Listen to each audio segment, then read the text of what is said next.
Busquen por favor capítulo 19 de Mateo.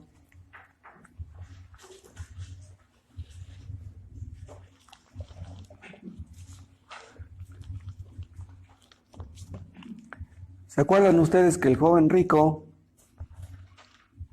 llegó ante Jesús, le hizo reverencia y le preguntó: ¿qué bien haré para poseer la vida eterna? Y Cristo le dice: pues ya sabes los mandamientos, guárdalos. Dice: pues los he guardado. Él pensaba que los había guardado por la ignorancia. Muchas personas por la ignorancia creen que están guardando la ley cuando no lo están haciendo. Le dice Jesús en el 18, 3 mandamientos. 4. No matarás, no adulterarás, no hurtarás, no dirás falso testimonio. Y en el 19 le dice: honra a tu padre y a tu madre y amarás a tu prójimo como a ti mismo. El joven le dijo: todo esto lo he guardado desde mi juventud. ¿Qué más me falta? Él estaba muy equivocado. El pecado nos hace ver las cosas de una manera distorsionada. Y le dijo Jesús en el 21: si quieres ser perfecto, anda, vende lo que tienes y dalo a los pobres y tendrás tesoro en el cielo, y ven y sígueme. Vende lo que tienes, dalo a los pobres y ven y sígueme.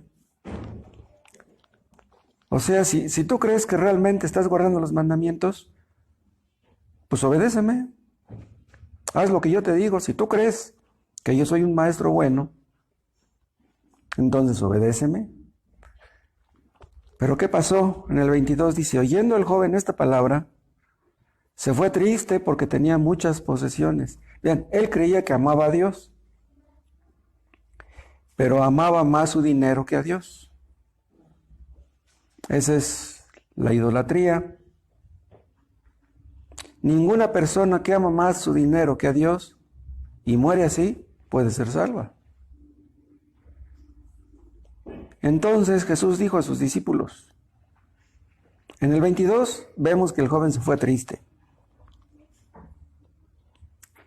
Y en el 23 dice: entonces Jesús dijo a sus discípulos: de cierto os digo que difícilmente entrará un rico en el reino de los cielos.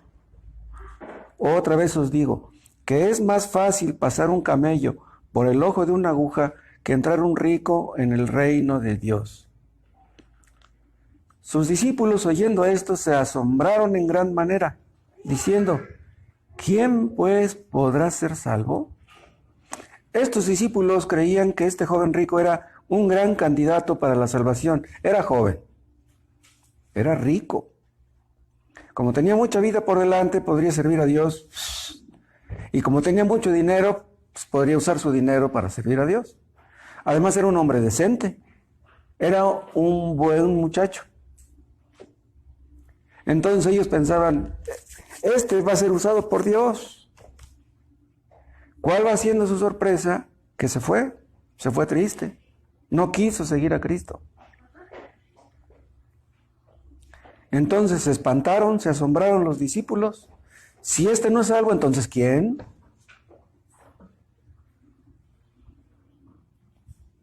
Dice: ¿quién pues podrá ser salvo? Y ver la respuesta de Jesús en el 26. Y mirándolos Jesús les dijo: para los hombres esto es imposible. ¿Qué es esto? ¿De qué está hablando Jesús? De la salvación. ¿Sí? Para los hombres la salvación es imposible, dice. Mas para Dios todo es posible. Un hombre que ha amado su dinero toda su vida, ¿cómo podrá llegar a amar más a Cristo que a su dinero? ¿Cómo? El dinero es el Dios de millones. Van detrás del dinero, solamente piensan en el dinero. Y para que una persona así sea salva, pues está difícil. Es más fácil que un camello pase por el ojo de una aguja que un rico entre en el cielo. Pero para Dios todo es posible.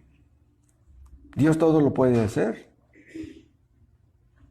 Este muchacho, este joven rico, parecía muy sincero. Pero Dios conoce los corazones, Dios sabe lo que hay en nosotros, y si no somos sinceros, pues Él lo nota.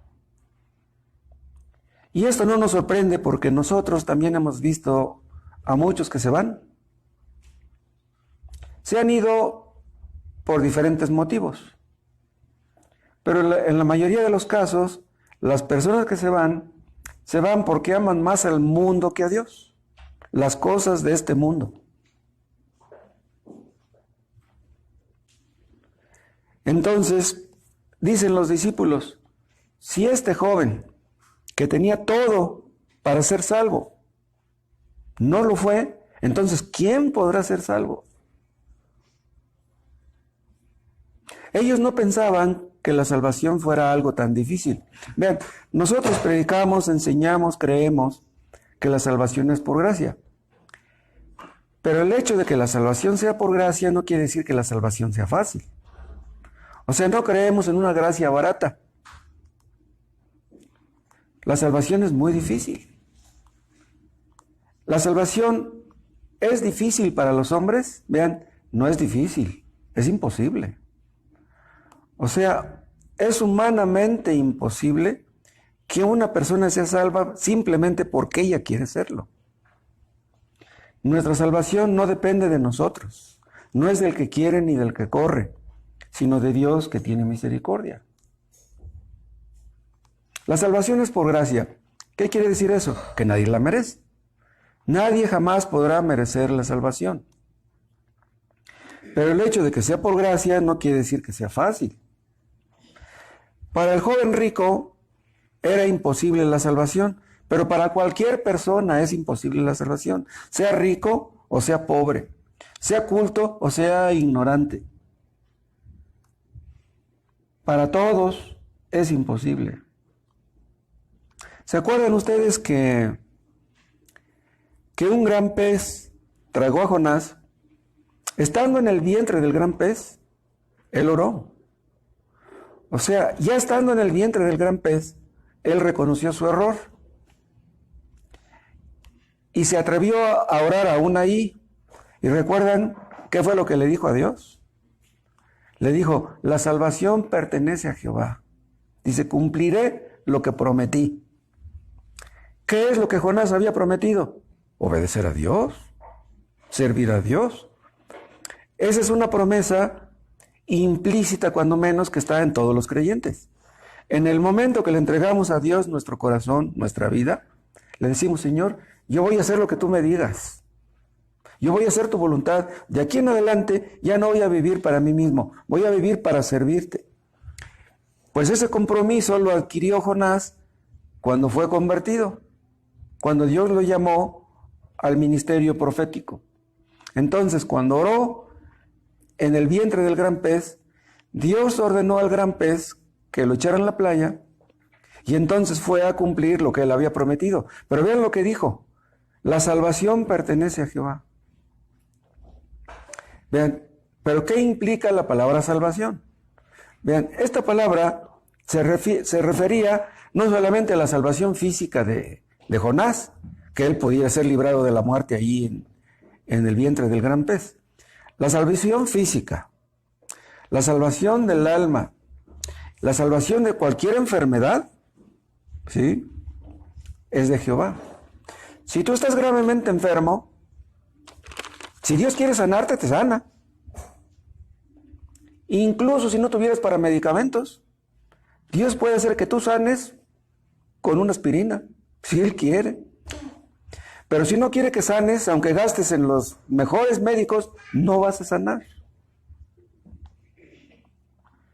Entonces, cuando el gran pez lo echó en la playa, él entendió que Dios lo había hecho.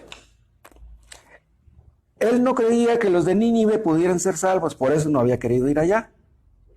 Pero estando en el vientre del gran pez, él reconoció su error. O sea, le dio a entender a Dios, si tú quieres salvar a los de Nínive, tú puedes. Tú eres todopoderoso.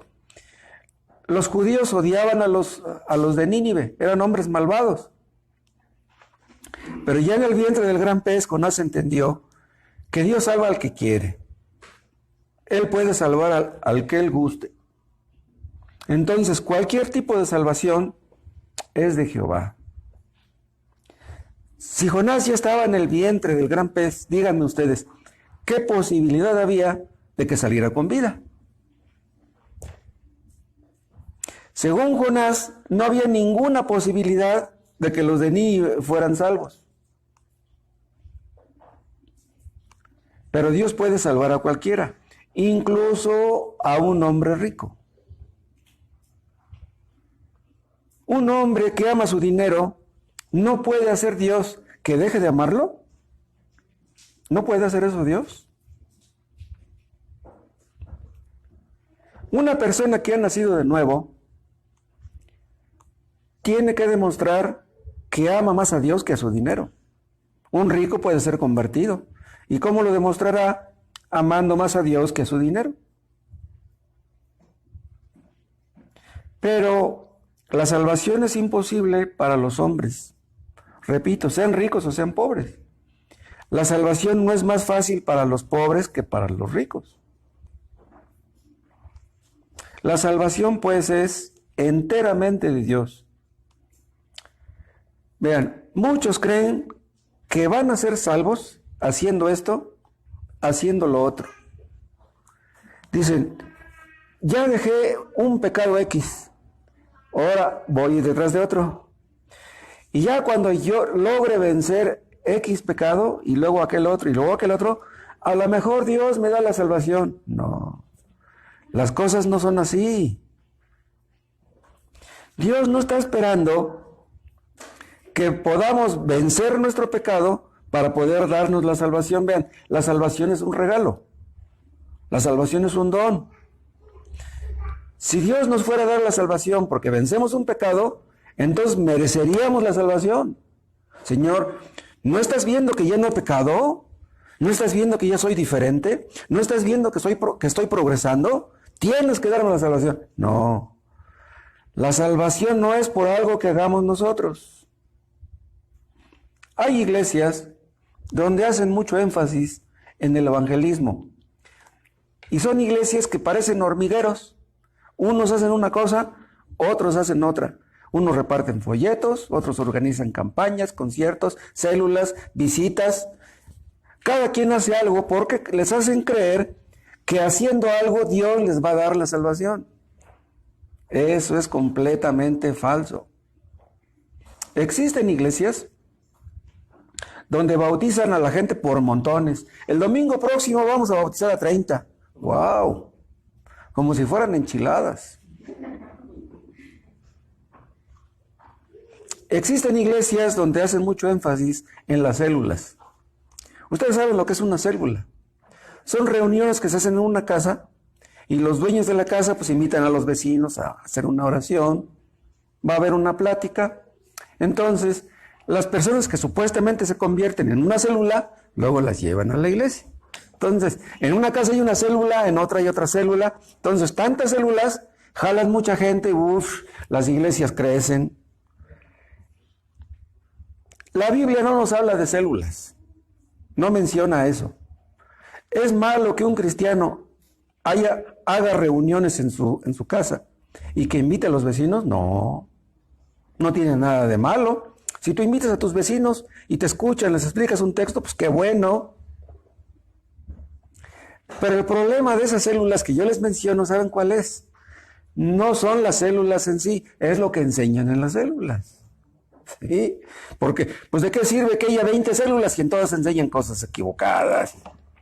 Entonces, llenan a la gente de iglesias que no son, de personas que no son salvas. Y las bautizan sin ser salvas. Entonces, las iglesias tienen un montón de gente que no es salva. En esas iglesias alaban el esfuerzo humano, alaban la organización, el poder, échale ganas, tú puedes, Dios te observa. Existen iglesias donde se pinta a Dios como un espectador. Dios está observando que le echemos ganas. Él está ahí, a ver quién está haciendo lo que debe de hacer. y hacen creer a la gente que Dios nos va a recompensar en el grado que le echemos ganas. Vean, eso no es cierto. La salvación no es porque le echemos ganas. Pasa con los niños del kinder que les mete la maestra la idea de que si yo me porto bien, me va a poner una estrellita en la frente. Entonces ellos hacen esto y aquello para agradar al pastor o al líder de la célula, pensando que Dios les va a poner su estrellita. Y si le decimos a esas personas que sus esfuerzos de nada sirven para salvación, no lo van a creer. Existen pastores que ponen normas de conducta muy altas, estándares muy altos a los miembros de sus iglesias. Dice, Dios merece lo mejor. Dios merece la excelencia en el servicio, en la oración, en la lectura, en la ofrenda. Dios merece lo mejor. ¿Es cierto eso? Claro que sí. Dios merece lo mejor. Pero sin obediencia, sin un verdadero arrepentimiento, ¿cómo puedes darle tú lo mejor a Dios? No puedes. No porque tú le eches ganas, no porque tú te esfuerces, le estás dando a Dios lo mejor. Lo mejor es que te arrepientas de tus pecados y le obedezcas. Eso es lo mejor. Esa es la puerta de entrada a la salvación. Si tú no haces eso, todo lo demás que tú hagas de nada sirve. Dicen unos pastores, nuestra iglesia debe ser un modelo a seguir. Debemos ser ordenados, debemos ser limpios, amorosos, educados, amables. Cuando la gente nueva que venga vea que somos así, van a decir, ay, aquí es la iglesia verdadera. Una vez yo escuché a un amigo mío que le dijo a un pastor, yo estaba ahí escuchándolo. Le dice, oiga pastor, ¿cuánta gente viene a su iglesia? Y le dijo, él vienen pocos. Dice, pues nada más vienen como unos 30, 40. Dice, cuando mucho, unos 50. Y le dice, ¿no se enoja si le digo algo, pastor? Y le dijo él, no. Dice, a ver, dime. Dice, ¿quiere que le diga por qué no viene gente a su iglesia? Dice, a ver, dime. Y le hace así, mire. Estábamos junto a una mesa y le hizo así. Mire. ¡Hay polvo! ¡Hay polvo! ¿Es cierto eso? Eso es absurdo. Eso no quita que debemos ser ordenados, limpios, amorosos, educados y amables. Pero el hecho de que seamos así no garantiza que la gente vaya a ser salva. ¿Me explico? La salvación depende de Dios, no de nosotros. Según estas personas, según estos pastores, Dios es pasivo. Y nosotros debemos ser activos. Entonces, si nosotros le echamos ganas, Dios pondrá su parte. Lo que tenemos que hacer es poner la nuestra. Hay una frase que muchos creen que es bíblica. Esa frase que dice, ayúdate que yo te ayudaré. Pero esa frase no está en la Biblia. Esa frase es antibíblica. Dios nunca dijo, ayúdate que yo te ayudaré. Muchos creen, pues para que Dios me ayude en la salvación, pues yo me voy a ayudar a mí mismo, voy a echarle ganas, entonces ya Dios me va a salvar. No, eso no es así. Si nosotros nos esforzamos, Dios pondrá su parte, obligaremos a Dios a que Dios ponga su parte. Muchos creen que la salvación es una cooperación entre Dios y nosotros. Pero vean, si así fuera, si la salvación fuera parte nuestra y parte de Dios, ¿cómo alabaríamos a Dios por su salvación? ¿Cómo? Si mi salvación depende de que yo le echo ganas, entonces yo diría, bueno, pues Dios está obligado a darme la salvación. ¿De qué le alabo? Pues soy salvo gracias a que yo le eché ganas. Entonces el que merece la alabanza soy yo, no él.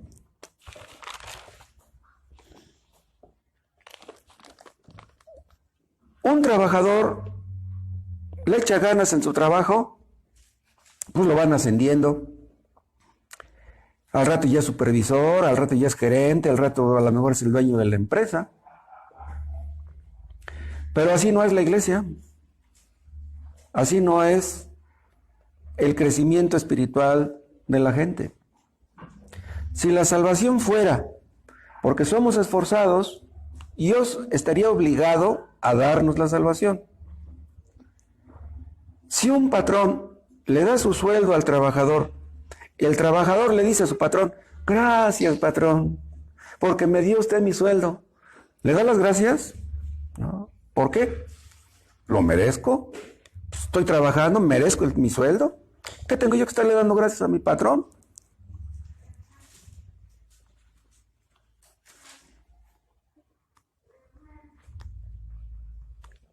Ustedes han leído la historia de la vida de Abraham, de Isaac, de Jacob.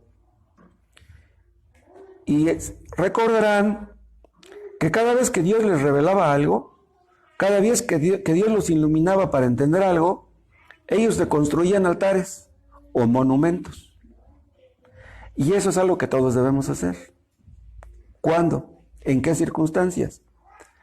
Por ejemplo, hay ocasiones en que llegamos al punto de que entendemos bien claramente que Dios es fiel, o que Dios es misericordioso, o que Dios es todopoderoso, o que Dios es justo, o que Dios es santo, o que Dios nos contesta.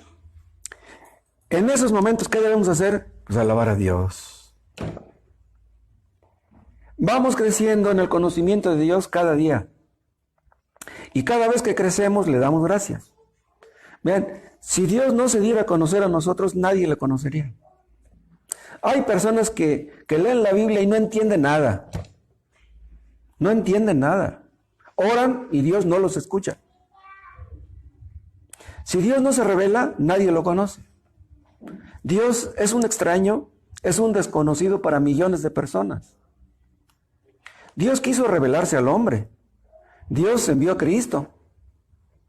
Vean, el hombre no le dijo a Dios, mándanos a Cristo.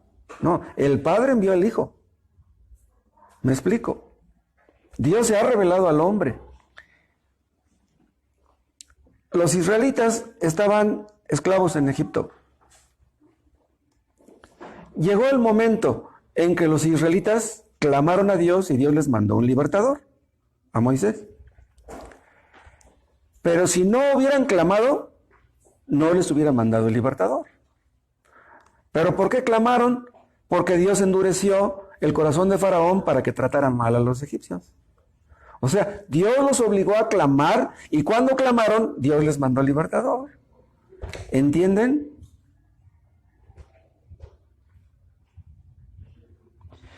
Dios se ha revelado al hombre y es por eso que podemos conocerle, porque si Él no se hubiera revelado a nosotros, nadie le hubiera conocido.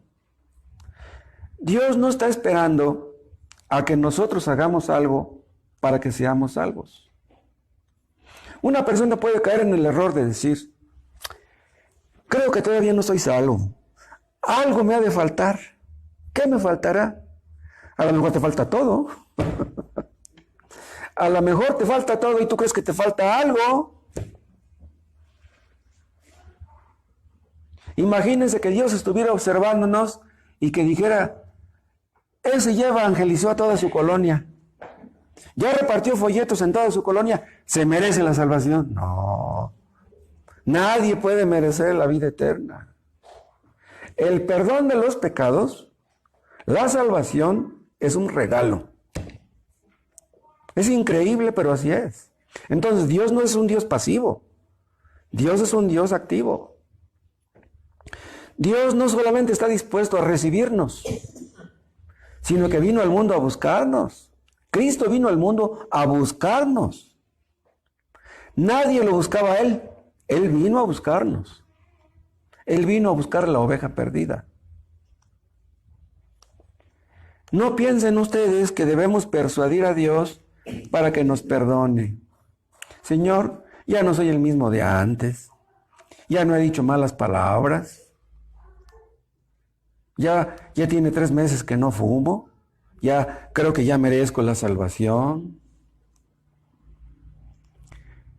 Dice en Hechos 5:31 que Cristo fue exaltado para dar arrepentimiento y perdón de pecados.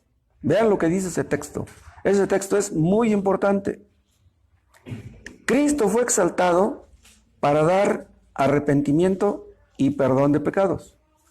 Fue exaltado, quiere decir que cuando Él resucitó, fue exaltado al trono celestial. Entonces, ¿quién está en el trono celestial? Es Cristo. ¿Y qué está haciendo ahí? Regalando el arrepentimiento y el perdón. Vean, no nada más está regalando el perdón, está regalando también el arrepentimiento. O sea que si una persona se arrepiente es porque Dios le regala el arrepentimiento. ¡Wow! Nadie puede decir, yo me arrepentí porque soy muy inteligente. Yo me arrepentí porque mi corazón no es tan duro. No. Una persona que se arrepiente es porque Dios le concede que se arrepienta. Y en el momento que se arrepiente, Dios lo perdona. Las dos cosas vienen juntas. El arrepentimiento verdadero viene junto con el perdón verdadero. Pero vean, Cristo fue exaltado para dar, no para vender, no para prestar, no para fiar, para dar. Dios regala tanto el arrepentimiento como el perdón.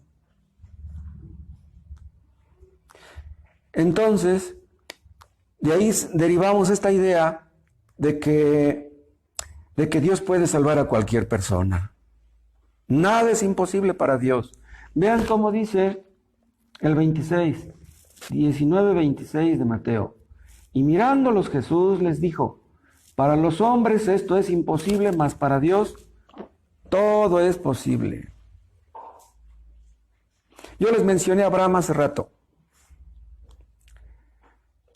Dios mismo fue a Ur de los Caldeos y llamó a Abraham a servirle.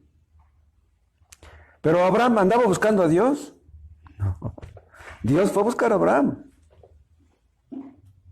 Dios le hizo muchas promesas a Abraham ahí en Génesis 17. Pero Abraham no le dijo a Dios, oye Dios, ¿no podrías prometerme? No, Dios le hizo las promesas y se las cumplió. Dios fundó la nación de Israel a partir de Jacob. ¿Jacob merecía que la nación de Israel llevara su nombre? No. Dios llamó a Jacob pese a Jacob. O sea, a pesar de sus fallas y de sus errores, Dios usó a Jacob. Y esto se aplica a todos los cristianos de toda la historia. Dios nos salvó pese a lo que éramos, no por lo que éramos. ¿El Mesías dónde nació? En Judá, en Belén de Judá. ¿Pero los judíos merecían eso? Los judíos tenían la palabra de Dios, Dios les reveló su palabra. Pero, ¿merecían eso? ¿Quién merece eso? Supongamos que ustedes leen la palabra de Dios y algo entienden. Si ustedes entienden algo cuando están leyendo, ¿lo entienden porque son buenos? No. Cuando algo entendemos, cuando estamos leyendo, es porque Dios nos ilumina. A Él la gloria, no a nosotros.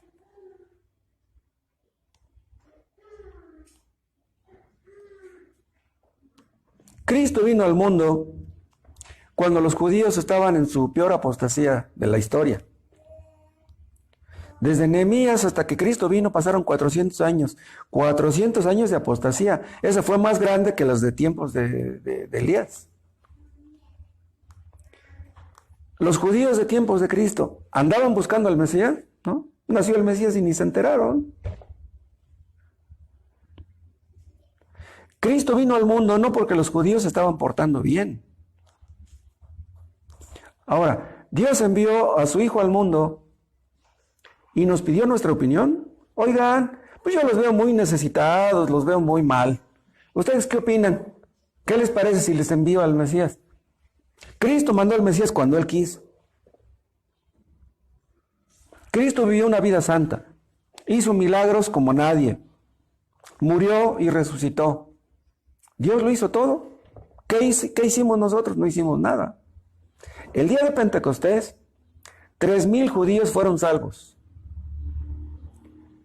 Pero esos judíos que fueron salvos, ¿fueron a Jerusalén a buscar la salvación, a buscar a Dios? No. Ellos eran apóstatas. Ellos iban a la fiesta de Pentecostés, pero Dios quiso salvar a 3,000 ese día. ¡Wow! Es increíble. Ellos no andaban buscando a Dios, pero Dios los andaba buscando a ellos. Nosotros estamos aquí reunidos. ¿Cuántos años hace que murió Cristo? Más de 2,000 años.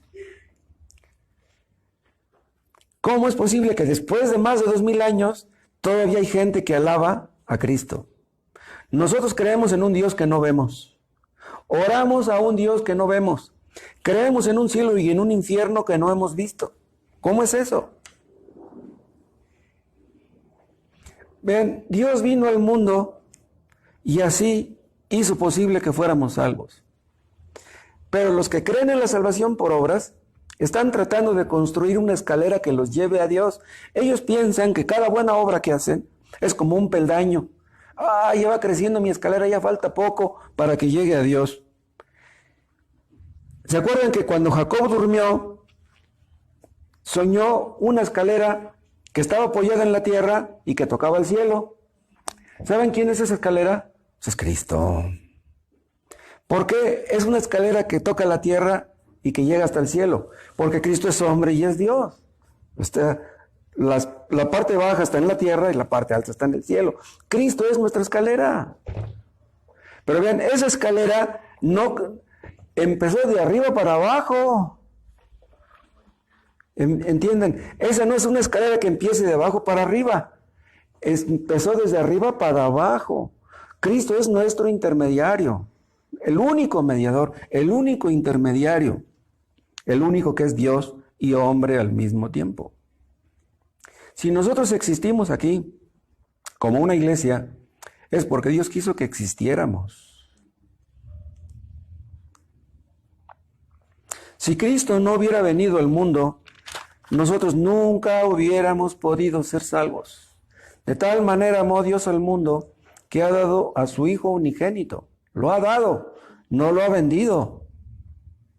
Es el don más grande que Dios pudo haber dado a la humanidad. Mas Dios muestra su amor para con nosotros en que siendo aún pecadores, Cristo murió por nosotros. Vean cómo dice este texto.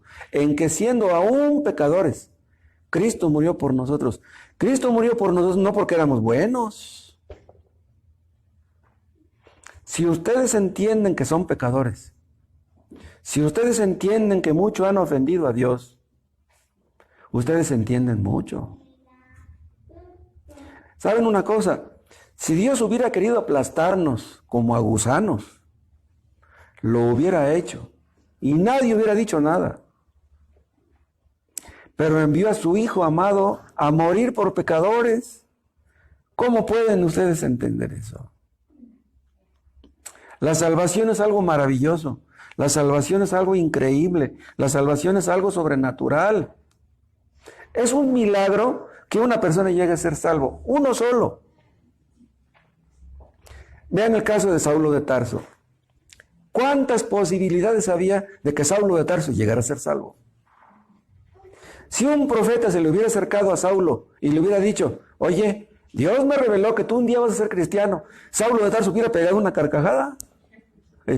¿Yo, un cristiano? Odio a los cristianos. ¿Cómo voy a ser cristiano yo? Pues Saulo de Tarso llegó a ser cristiano porque Dios quiso. Los pescadores, apóstoles, unos cuantos, dejaron sus redes, dejaron su barco para seguir a Cristo. El publicano Mateo dejó su negocio que era muy lucrativo para seguir a Cristo. Humanamente eso es imposible. ¿Cómo va a dejar un hombre un negocio con el que mantiene a su familia para seguir a Cristo? Humanamente es imposible. Pedro fue encarcelado. Lo soltaron, pero lo azotaron. Le dieron 39 azotes. Le dejaron la espalda llena de sangre. Y él quedó bien contento, con su espalda llena de sangre, pero contento. Humanamente eso es imposible. El apóstol Pablo estaba en la cárcel, estuvo mucho tiempo y en diferentes partes, en diferentes ocasiones en la cárcel. Pero él estaba contento, cantando en la cárcel. Humanamente eso es imposible. Vean ustedes lo que el cristianismo hace. El cristianismo es la solución de todos los problemas. ¿Entienden? Vean ustedes lo que hace el cristianismo por la gente.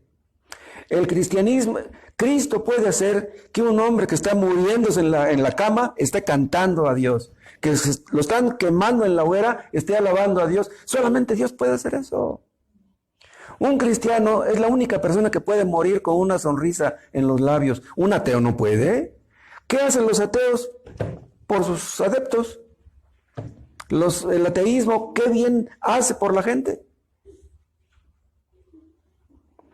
Solamente un cristiano verdadero puede alabar a Dios con todo su corazón, en las buenas y en las malas, con dinero, sin él, sano o enfermo. Solamente un cristiano puede hacer eso. Un inconverso no puede.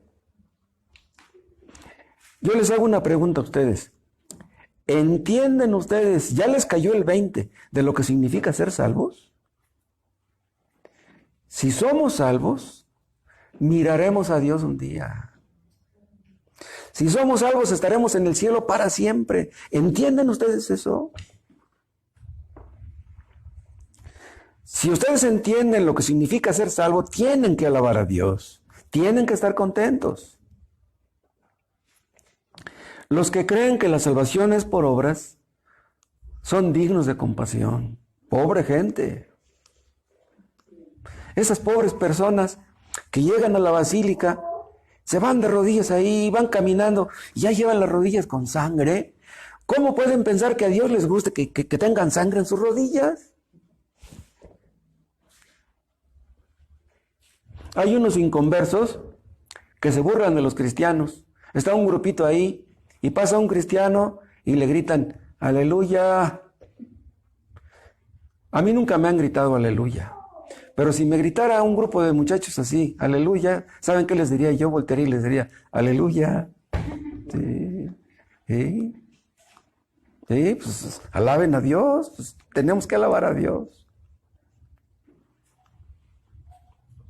Hay unos que dicen que Cristo fue un gran hombre y lo admiran, pero que no son salvos. Hubo pintores que pintaron un montón de cuadros acerca de Dios y de Cristo, pero que no eran cristianos, pobres, poetas, un montón de poemas relacionados con Dios. Hay personas que les encanta ver películas cristianas, pero el hecho de que una persona vea muchas películas cristianas no quiere decir que esa persona sea salva.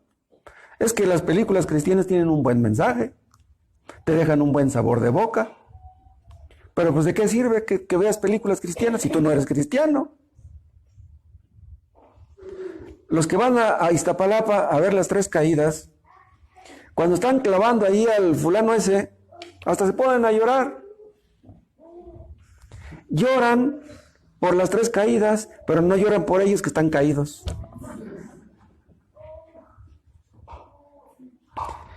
Lloran porque ven a Cristo ahí en la cruz y piensan que Cristo es digno de compasión, y los que son dignos de compasión son ellos, pero no se dan cuenta. ¿Saben una cosa? Cuando nosotros vemos que Dios nos capacita para vencer en la lucha contra el pecado, nos llenamos de asombro. Es increíble que si durante años fuimos esclavos del pecado, Dios rompe nuestras cadenas. Nadie puede hacer eso. El único que puede vencer el poder del pecado es Cristo muriendo en la cruz. Un hombre no puede dejar de pecar porque decida hacerlo. Dejar de pecar no es asunto de fuerza de voluntad, no es asunto de inteligencia, no es asunto de echarle ganas. Dejar el pecado es algo que Dios te ayuda con el poder de su Espíritu, si no, no puedes. La salvación es algo que el Espíritu Santo obra en nosotros, pero es algo que no podemos entender. Si ustedes me preguntan a mí, oye hermano, ¿y qué se siente ser salvo? ¿Qué les diría yo? Si ustedes me preguntan, oye hermano, ¿y qué se siente tener el Espíritu Santo? ¿Qué les diría yo? Si le dijéramos a un inconverso cómo nos sentimos por ser cristianos, no nos entendería. Dicen los inconversos, los mejores de ellos, que en este mundo nada se consigue sin esfuerzo. Si tú quieres llegar a tener una casa, tienes que echarle ganas.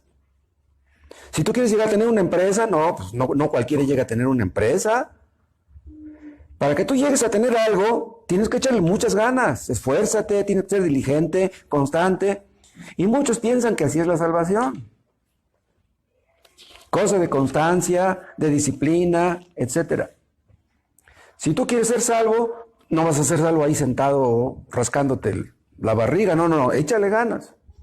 Y todo el mundo está de acuerdo con esto. Todas las iglesias falsas que abundan creen eso. Dicen los inconversos que los cristianos somos ilusos, tontos, ingenuos. ¿Saben ustedes que los filósofos griegos decían que la predicación del evangelio era una locura? Decían que Pablo estaba loco. ¿Cómo es posible que somos salvos? Porque una persona murió hace 2000 años, lo mataron en una cruz. Eso a mí qué me importa, pues eso fue hace 2000 años, ¿yo qué tengo que ver con eso? Les decimos que creemos en un Dios que no vemos y dicen, yo no puedo.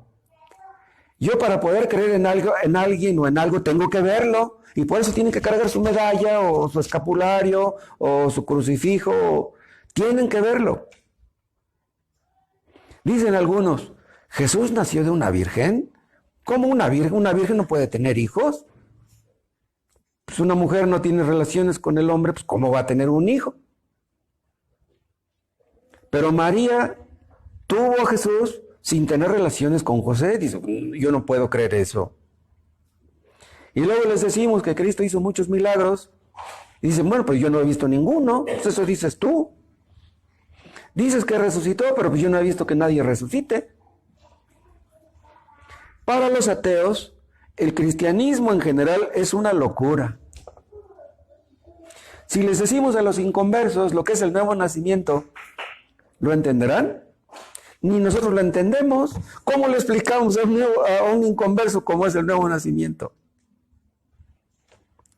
La Biblia nos habla de cosas infinitas, de cosas eternas, pero nosotros no somos ni infinitos ni eternos. Pero imagínense que Dios nos dijera, para que ustedes sean salvos tienen que entender esto. No, pues entonces nadie sería salvo. Dios no nos exige que entendamos estas cosas. Dios nos exige que las creamos y que obedezcamos. Escuchen, no podemos ser salvos por nuestros propios esfuerzos, pero podemos ser salvos porque Cristo se esforzó. No podemos ser salvos muriendo, pero podemos ser salvos porque Cristo murió. Para que ustedes crean en estas cosas, no necesitan ser sabios ni intelectuales. Vean, el Nuevo Testamento es un libro muy difícil de entender. Hay un montón de comentaristas que han dicho una cosa acerca de una cosa y otros otra. ¿No se ponen de acuerdo?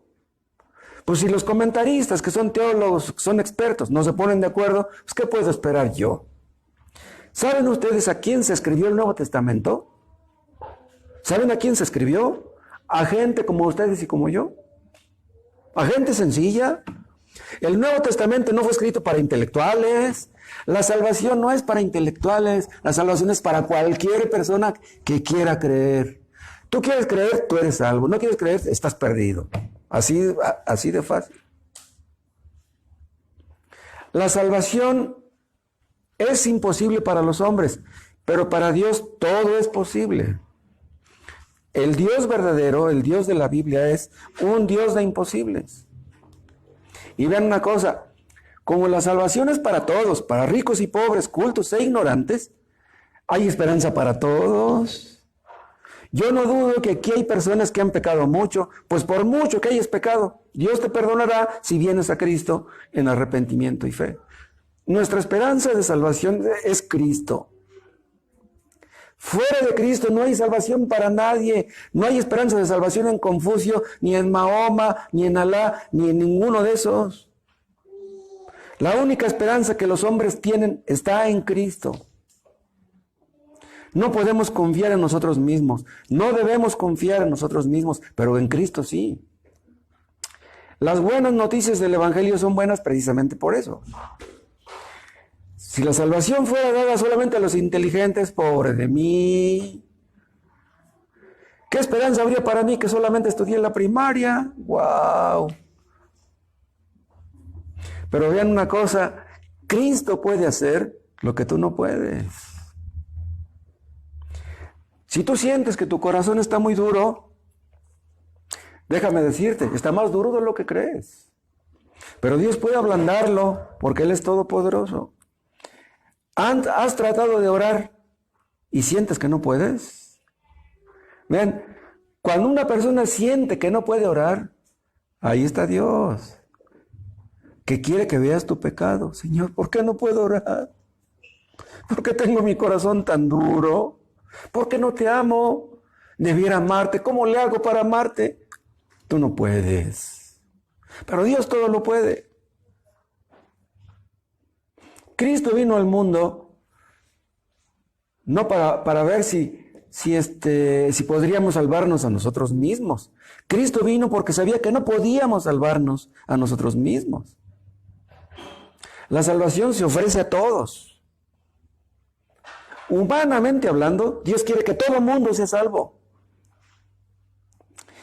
Y si alguno de ustedes que están aquí, o de algunos de los que me están escuchando por el Face, no ha sido salvo, no diga que porque Dios no ha querido salvarlo. No. Si tú no eres salvo es porque tú no has querido. Porque no has querido dejar tu pecado, no has querido arrepentirte y no le eches la culpa a Dios. El día del juicio nadie le va a decir a Dios, Señor, yo quise salvarme, ¿por qué no me salvaste? Yo te pedí perdón, ¿por qué no me perdonaste? Nadie le va a decir eso a Dios. La salvación se ofrece a todos. Hay esperanza de salvación para cualquier persona. Dios no te pide que hagas algo para que seas salvo. Dios te pide que creas que Cristo ya hizo lo necesario para que tú fueras salvo. Cuando Cristo estaba en la cruz dijo, todo está consumado, todo está hecho. Ustedes no tienen que hacer nada, lo único que tienen que hacer es creer, nada más. Si la salvación fuera algo humano, solamente algunos podrían ser salvos, los más capaces, los más audaces, los más inteligentes. Pero como la salvación es algo divino, es algo que viene de arriba, hay esperanza para cualquiera.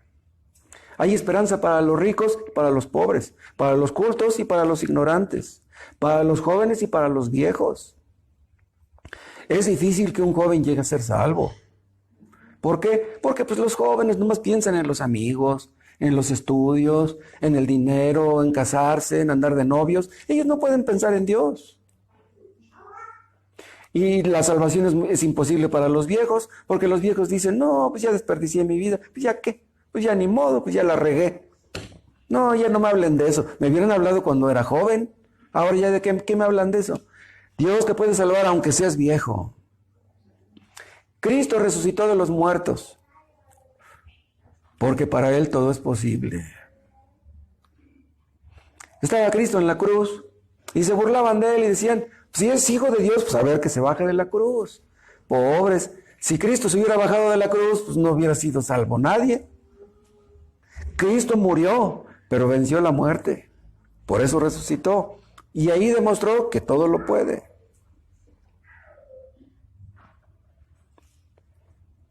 Por mucho que hayas pecado, por muy grande que sea tu necesidad, Dios puede perdonarte, Dios puede ayudarte, Dios puede salvarte. El Espíritu Santo puede consolarte. Dios todo lo puede.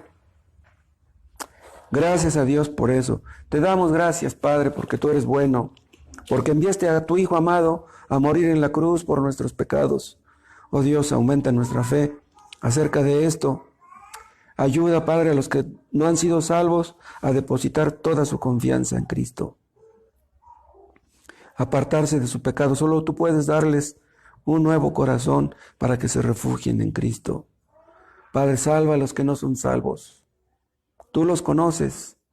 Nada es desconocido para ti. Y santifícanos, Padre. Aumenta nuestra fe y nuestro gozo en estas cosas preciosas. Y que no olvidemos, Padre, que tú nos has regalado el perdón y el arrepentimiento. Y que tenemos tantos motivos para alabarte. Y te alabaremos para siempre cuando estemos en tu presencia. En el nombre de Jesús. Amén.